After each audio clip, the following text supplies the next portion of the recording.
All right, let's stick with the Kovacic tackle because, Rob, I want to give you a little more time because Mark described it as, the kind of tackle that 30, 40 years ago was perhaps more frequent and led to, I don't know what you're observing. You mentioned Marco van Basten. You probably could have mentioned others. Norman Whiteside, perhaps. But Van Basten's a famous case, isn't he? The guy that his career was ended by this bad tackle that was outlawed. What I would do is I'd say that give us some context because you played in that era, and you also suffered some bad tackles. And I could see exactly what Kovacic was trying to do, and it wasn't to kick Rice. He saw the ball was played short to Rice, and Rice had one pass, and it was out to the fullback. And what Kovacic tried to do was slide down the side of Rice and block the ball being played at, but he got it wrong. And he ends up going into the standing foot of Rice. So it ends up being a bad tackle. And it doesn't matter whether there's intent or not in the current game. He makes a bad challenge because he goes into the ankle of Rice with his stud showing. And once you go to ground, you're always likely to get sent off for that. And he probably should have been sent off for that. The amazing thing was that he then tried to make the same tackle only 5 minutes later, and he had to go. And the referee decided not to send him off. I'm going to stick up for Kovacic for a second, make the argument, right? Because many times, I think even who've played football at a very low level, like I have, lower than you guys, would know that there are situations where, I'm not trying to hurt him, but if I leave my foot in a little bit and I do and I mistime it, not the end of the world, it's just a foul, right? Do you think that comes into it a little bit? A little bit, but not... So I'd have been, if I was the referee and gone to the monitor, I'd have known that there was no intent there, but under the current laws, it ends up being a reckless challenge, and it's a dangerous challenge, and it could injure the player that you're making it on.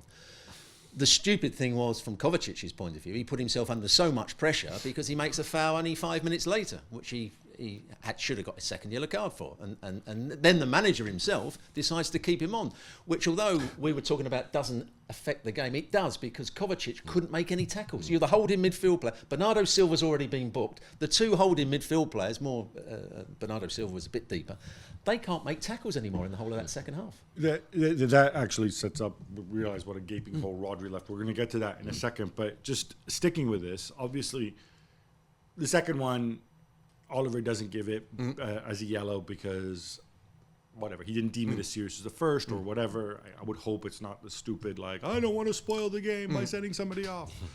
Oliver, I think, is too good a referee. He's too good a track record for that. However, and obviously it's not reviewable by VAR either. On the first one, though, you were wondering why the VAR, who was John Brooks, decided not to. This is John Brooks, the referee, not John Brooks, the former Bournemouth player, incidentally, the little Welsh guy. Yeah. Why he didn't send Oliver to the screen?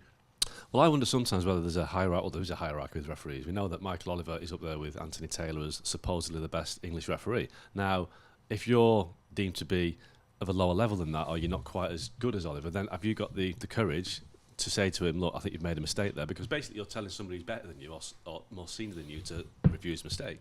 So that's a hard one. But what I would do there is just make it mandatory where if it's being reviewed as a serious foul play or a reckless foul, the referee has to go over regardless. You can't have it at Tottenham one week where the referee goes over to assess it and the week later he doesn't. So if the VAR is reviewing what he deems to be a serious foul play, then the referee should go and see it. So I have some experience with this, having spoken endlessly to a whole bunch of referees, and including the inventors of VAR, about this and protocols that keep getting done.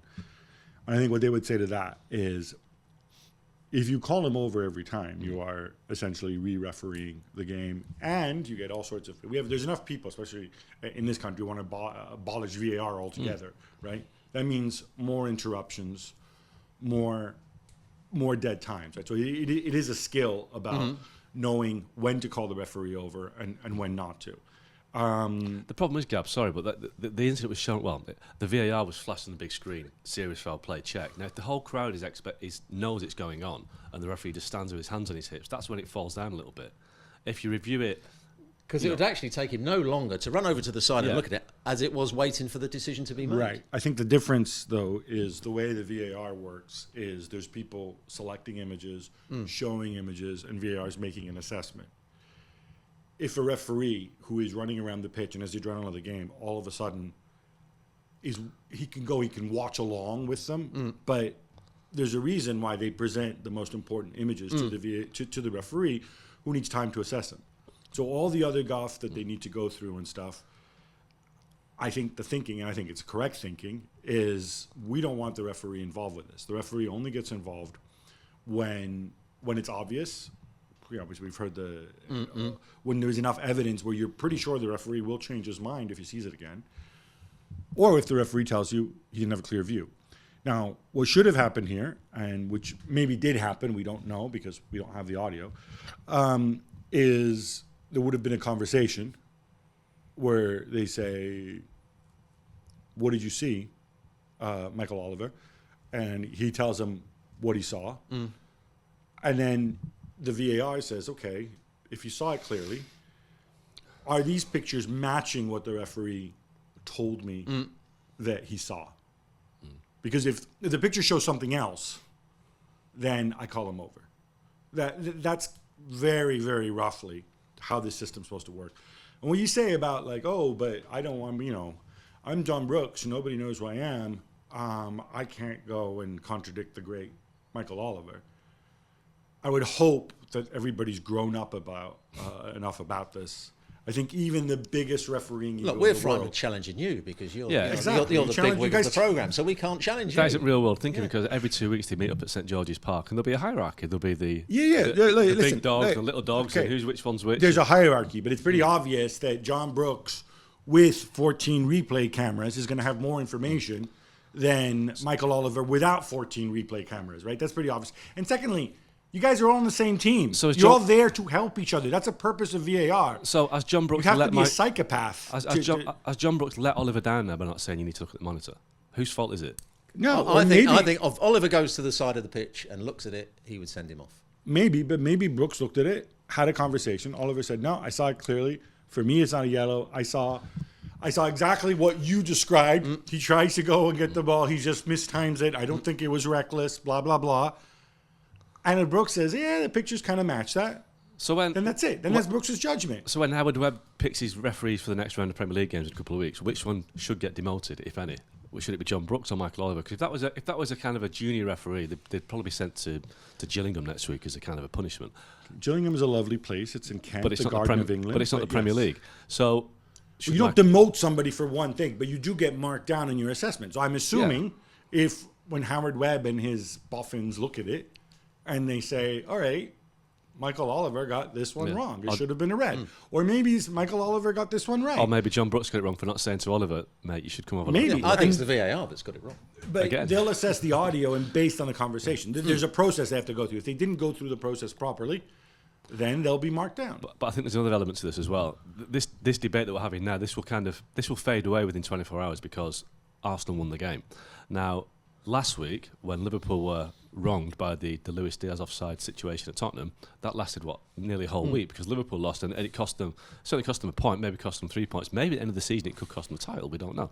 But because Arsenal won the game, the significance of that mistake wasn't there, so the debate moves on. Yeah, I also think, with all due respect to Mateo Kovacic and his importance to Manchester City's world domination, the incident at the Tottenham Hotspur Stadium was far, far more serious and far more egregious. But if Man City... And it's beyond human error because it's the guy not wanting to correct his mistake. But if Man City had 10 men for 50 minutes... Well, that's great. Yeah, no. Then Arsenal got a great chance of winning. They won in the end anyway, so Mikel Arteta didn't mention it. If Arsenal had lost that game, Mikel Arteta would have been straight into the press conference demanding that game be replayed. But there's a difference between the two. One is you quite clearly see he's onside. Diaz. Yeah. The other one is still... You can still debate it. Is it a bad chance? Could he have done this? Could he have done that? So the one's a debate. The other one is absolutely onside. When the VAR himself and the Tottenham Hotspur said he was offside. Yeah. Except he did it after he said check complete.